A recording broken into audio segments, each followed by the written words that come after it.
This is honestly one of the best waiver wires that I've seen in quite some time. I think a lot of players on this list are going to be very fantasy relevant for the rest of the year. I think a lot of them could break out the second half of the year. In this video, we are talking about 10 plus players that you need to add before week 12 of fantasy football.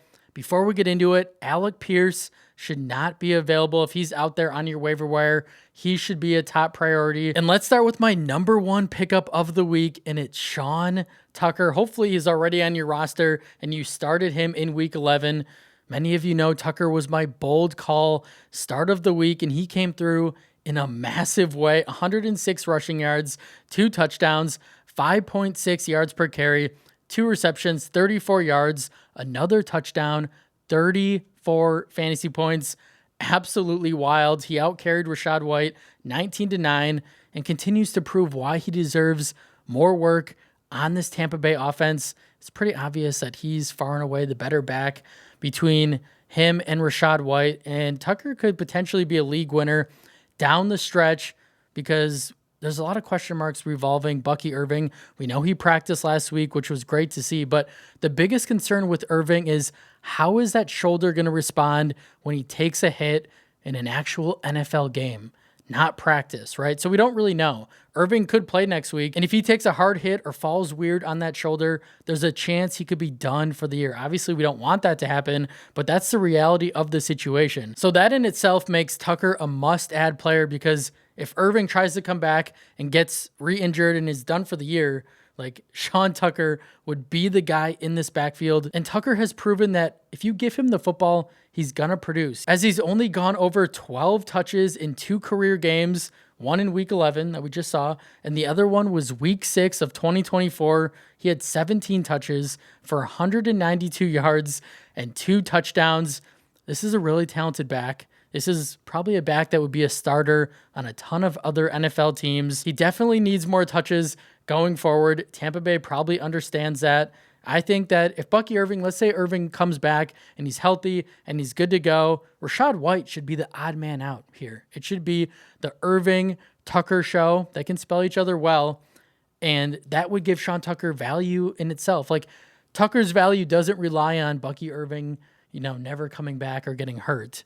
It's more so, I think he's going to have a role on this Tampa Bay offense regardless. He would just be a top 12 back in fantasy if Irving was for some reason done for the year. So Tucker is a priority add for me in all formats. All right, moving on to our next guy, Kenneth Gainwell, who came through with a monster game. A lot of that was because, unfortunately, Jaylen Warren left with an ankle injury, but Gainwell really balled out. 9 carries for 24 yards, 2.7 yards per carry. Obviously, you don't love that, but as a receiver, 7 receptions, 81 yards, 2 touchdowns on 8 targets, 29.5 fantasy points. This is super frustrating if you are a Jaylen Warren owner, because he started off the game really strong. He had a really easy matchup against a terrible Bengals defense, but he just tends to get injured often. And while we don't know how long Jaylen Warren is going to be out, maybe he's back in week 12, there's also a chance he does miss. So I'd be adding Gainwell regardless, because even if Warren does play,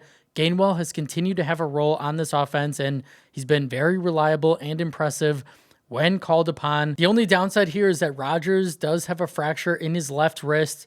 We don't really know if he's going to miss time or not, but if he were to miss time, then everyone on the Steelers offense gets a massive downgrade. I would be adding Gainwell regardless of Warren or Aaron Rodgers, but just be aware that Warren could play this week, and Rodgers, if he's out, then that wouldn't be great overall for Gainwell's value. All right, moving on to our next guy, Michael Wilson. Exploded in week 11 with Marvin Harrison out.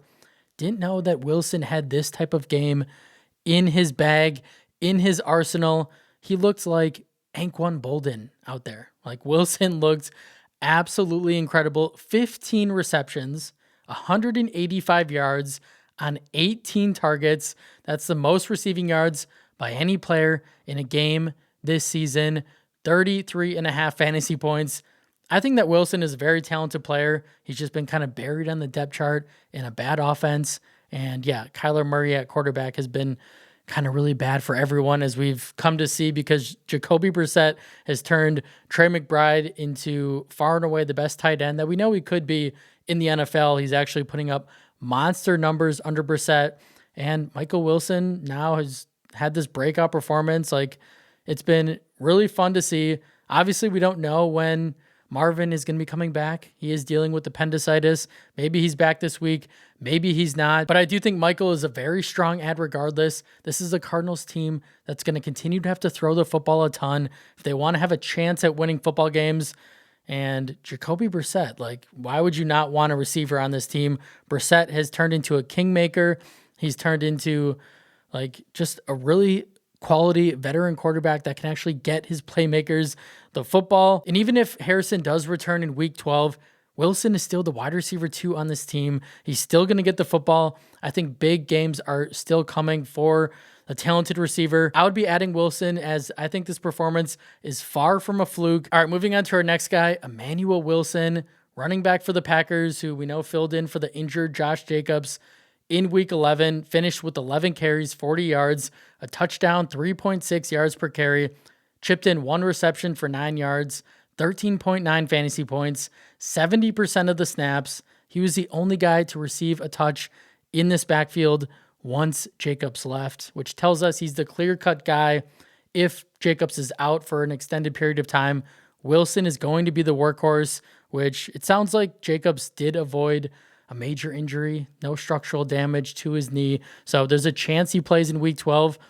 I would guess, with the Packers medical staff being very conservative, that Jacobs probably sits out this one. So you would at least have Wilson for 1 week, which could be appealing if you have dealing with a ton of injuries, if you just need a RB2 to plug in for week 12. I don't think there's a lot of long-term value here for Wilson, but he's a solid spot start this week against the Minnesota Vikings.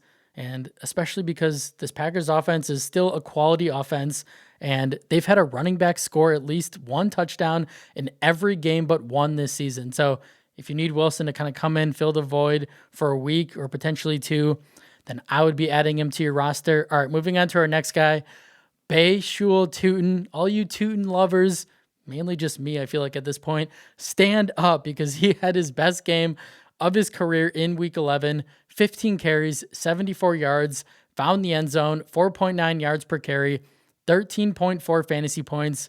Likely could have had a much bigger day if he didn't injure his ankle. That was super unfortunate, but he was out carrying ETN 15-12 before getting injured. He was looking like the better, more explosive back for most of the afternoon. ETN looked solid, but I think Tootin is just the better back, as you guys know. At this point, his strength, speed, explosiveness, elusiveness was on full display on Sunday. He also outsnapped Travis 51% to 43%. And while it did look like the tides were slowly turning into Tootin's favor in this Jacksonville backfield, my guess is that it's likely going to be a 50-50 split the rest of the way, but we'll see. Bayshul did say post-game that his ankle is good to go. Most players in that situation always say that they're fine. We don't really know yet. We're going to have to see the practice reports this week if he's good to go. But if he is, Tootin needs to be added because his talent jumps off the screen anytime he touches the football. I think this is a guy who could catch fire to close out the fantasy year. Even if he's splitting touches with ETN, he's going to have a role. He seems like he's the red zone back most of the time as well. So if Tootin is the guy who can get you 80 total yards and a touchdown most weeks, you will take that, especially if you can get him for very little off the waiver wire now. Again, most rookies, as you guys know, tend to come on later in the year. Tootin could be one of those guys. All right, moving on to our next guy, Christian Watson, another guy we've been talking about on this channel for weeks. Stash this man. He finally had a huge game, balled out in week 11, 4 receptions, 46 yards, 2 touchdowns on 5 targets, 20.6 fantasy points, 80% route participation, 33% first read share, which led the team, 20% target share. And Watson will continue to be the big play threat on this Packers offense that's starving for playmakers. Maybe he has an even bigger role this week if Josh Jacobs is out. We will see, but head coach Matt LaFleur needs to use Christian Watson in different situations. Just don't have him go deep every single play. Use him on a slant. Use him in the short, intermediate game. Like, look at what Dan Campbell is doing with Jamison Williams. Send Watson on a slant and let him use that explosiveness, that 4.3 speed to take it to the house. He doesn't need to run deep on every single play. From a fantasy perspective, we want to see more volume for Christian Watson. That's how he could really take off the remainder of the year. We like the touchdowns, but those aren't sticky, unfortunately. We want to see 7, 8+ targets. We want to see some of those easy layup targets for Watson as well. This is an uber talented player on a good Green Bay offense that could be very fantasy relevant the back half of the season, especially if he continues to get more healthy. As we know, Watson is coming off that torn ACL. He's a really fun player, really explosive player. I would be aggressive getting him on your team. All right, moving on to our next guy, Devin Neal. I think he could be potentially the guy in the Saints backfield to close out the year. He had his best game in week 10. They are coming off a bye.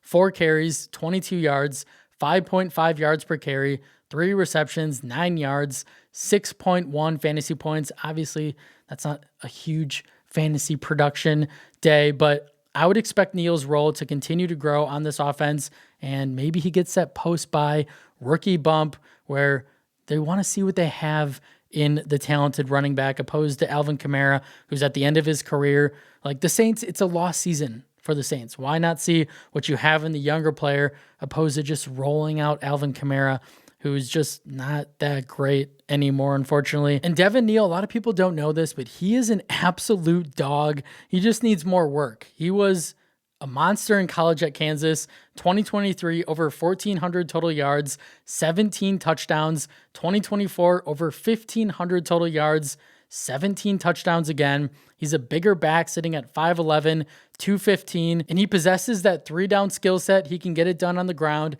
and through the air. This is a guy who you can pick up for probably free right now, but he could just be one of those running backs that no one knows about that's scoring 15+ points in the fantasy playoffs. It's happened before. It's going to happen again. All right, moving on to our next guy, Pat Bryant, who I think is an emerging superstar in this league. He's coming off the best game of his young career in week 11 against the Chiefs. 5 receptions, 82 yards on 6 targets, 13.2 fantasy points, 64% raw participation. He set career highs in catches, targets, and yards. He did land hard on his head, shoulder. He went and got tested for a concussion. He did end up returning, but remember, rookies tend to break out the second half of the year, and it's very possible that Bryant could be one of those guys, one of those league winners that kind of just comes out of nowhere down the stretch. Pat is running as the clear-cut wide receiver 3 on this team, which is still a very valuable role, but he needs more work. And I think the Broncos, Sean Payton, understand that. And let's not forget, Amon-Ra St. Brown, his rookie year, he didn't break out until week 13. He was the wide receiver 75 in fantasy from weeks 1 to 12. From weeks 13 to 18, he was the wide receiver 2 in fantasy. So never say never. Maybe it's not likely, but it's definitely possible. Denver is currently on a bye right now, but I would be stashing Bryant at the bottom of your bench because you just never know. Stash him down there before it's too late because the breakout could be coming, especially if he sees an expanded role in this offense, which he absolutely deserves. All right, let's move on to some other strong ads. Chris Rodriguez, the Commanders running back, he's been playing really well in the larger role that they've given him as of late. They are on bye as well, the Commanders, but you could still add him. Jaden Reed for the Packers. Once he's healthy, he will be serviceable.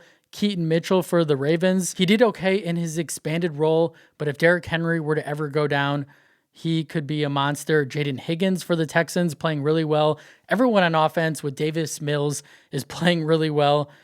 He's looked really good, though. Tajay Spears for the Titans, another guy. If you need a running back, he's an interesting ad. Darnell Mooney for the Falcons with Drake London potentially out.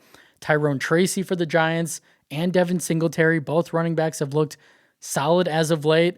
Luther Burden for the Bears. Didn't put up a huge fantasy day, but he is running as the wide receiver 3 on this offense now. That's notable. His role is growing. And then somehow if Tyler Algier for the Falcons running back is available, he's a must-add at this point because they just love him over Bijan for some reason. I don't really get it, but that's all I have for you guys today. I really appreciate each and every one of you watching the video. If you enjoyed the video, consider leaving a like, subscribe to the channel, comment down below, and I'll see you in the next one.